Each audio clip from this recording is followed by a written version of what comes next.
Ganap na ngayon bilang isang batas ang Konektadong Pinoy Bill, isang legal measure na layong mabigyan na ng internet access ang lahat ng mga lugar sa bansa, gayon din ang pagbubukas ng pintuan para sa mga bagong internet service providers. Ang iba pang detalye sa report na ito. Wala nang lagda ng Pangulo, opisyal nang naging batas ang Konektadong Pinoy Bill, isang batas na layong mapalawak hindi lamang ang internet access sa bansa, kundi maging ang kompetisyon sa pagitan ng mga service providers. Nitong linggo inanunsyo ng Malacanang maging ng Department of Information and Communications Technology o DICT ang pagsasabatas nito na inaasahang palalawakin at pabibilisin ang rollout ng internet services sa buong bansa, partikular na sa mga remote areas. Sa pamamagitan nito, magagamit na rin ang internet access sa edukasyon, serbisyong medikal, trabaho at iba pa.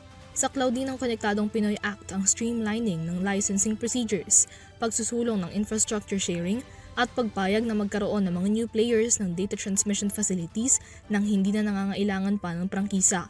Kinilala naman ng DICT ang tuluyang pagsasabatas nito at inilarawan ito bilang isang hakbang tungo sa mas maraming oportunidad para sa mga Pilipino sa pamamagitan ng universal internet access.